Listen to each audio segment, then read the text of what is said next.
Assalamualaikum warahmatullahi wabarakatuh. Perkenalkan, nama saya Sadam Putra Grahasta. Saya dari instansi Basarnas, Unit Kerja Kantor SAR Surabaya, Angkatan Lacar 15, Kelompok 1. Pada video kali ini, saya akan menguraikan pengalaman belajar saya pada agenda 3 pembelajaran hari pertama tentang manajemen ASN dan Smart ASN.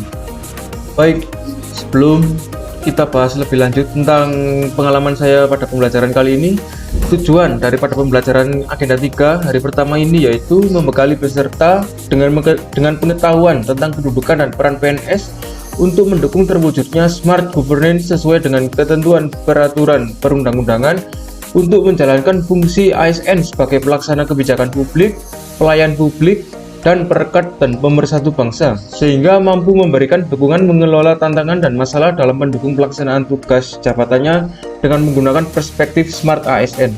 Baik, pada materi pertama kita berbicara soal manajemen ASN. Manajemen ASN sendiri adalah serangkaian proses pengelolaan ASN untuk mewujudkan ASN yang profesional dengan hasil kerja tinggi dan perilaku sesuai nilai dasar ASN, bebas dari intervensi politik, serta bersih dari praktik kolusi, korupsi, dan nepotisme atau yang sering disebut KKN. Baik, pada materi pertama tentang manajemen ASN. Manajemen ASN sendiri adalah serangkaian proses pengelolaan ASN untuk mewujudkan ASN yang profesional dengan hasil kerja tinggi dan perilaku sesuai nilai dasar ASN, bebas dari intervensi politik, serta bersih dari praktik korupsi, kolusi, dan nepotisme atau yang sering disebut KKN. Manajemen ASN sendiri menurut UU nomor 20 tahun 2023, manajemen ASN minimal terdiri atas 1. Perencanaan kebutuhan, 2. Pengadaan, 3. Penguatan budaya kerja dan citra institusi, 4. Pengelolaan kinerja, 5. Pengembangan talenta dan karir, 6. Pengembangan kompetensi, 7. Pemberian penghargaan dan pengakuan, dan yang ke-8 pemberhentian.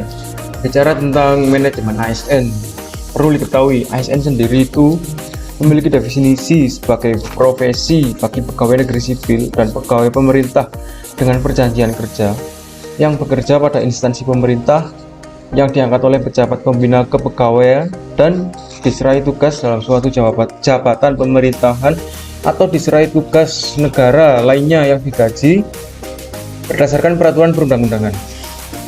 Fungsi daripada ASN itu sendiri ada 3. Yang pertama, pelaksana kebijakan publik. Yang kedua, pelayan publik. Dan yang ketiga, perekat dan pemersatu bangsa. Selanjutnya kita akan berbicara soal asas ASN. Merujuk pada pasal 2 Undang-Undang nomor 20 tahun 2023, asas ASN terdiri dari beberapa poin, yaitu kepastian hukum, profesionalitas, proporsionalitas, keterpaduan, delegasi, netralitas, akuntabilitas, efisiensi, efektivitas, keterbukaan, non-diskriminatif, persatuan dan kesatuan, keadilan dan kesetaraan, kepentingan umum, dan kesejahteraan. Merujuk pada pasal 4 UU nomor 20 tahun 2023, adapun kode etik bagi seorang ASN, yaitu kode etik mengatur norma moral yang menjadi landasan perilaku ASN. Ada menjunjung tinggi kehormatan negara, pemerintah, dan instansi. Yang kedua, menjaga integritas pribadi dan jabatan. Yang ketiga, ada tidak menyalahgunakan kewenangan. Yang keempat, menjaga kerahasiaan negara dan instansi. Yang kelima, menghindari konflik kepentingan. Dan yang keenam, berperilaku adil dan tidak diskriminatif. Berbicara soal kode etik, adapun kode perilaku sebagai seorang ASN, yaitu disiplin dalam bekerja. Yang kedua, profesional dalam pelayanan publik. Yang ketiga, ramah, sopan, dan responsif. Dan yang terakhir, bersih dari korupsi, kolusi, dan nepotisme atau KKN.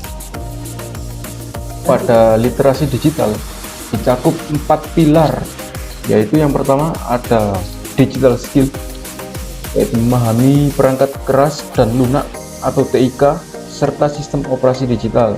Yang kedua, digital culture, mampu membangun wawasan kebangsaan dalam berinteraksi di ruang digital. Yang ketiga, digital ethics, menyesuaikan diri, berpikir rasional, dan mengutamakan netiquette. Dan yang keempat, digital safety, yaitu meningkatkan kesadaran perlindungan dan keamanan data pribadi. Mungkin itu sedikit uraian tentang pembelajaran Agenda 3 pada hari pertama ini. Mohon maaf apabila ada kesalahan dari saya. Terima kasih sudah menonton. We are family. Afiknam Jagat Samagram. Wassalamualaikum warahmatullahi wabarakatuh.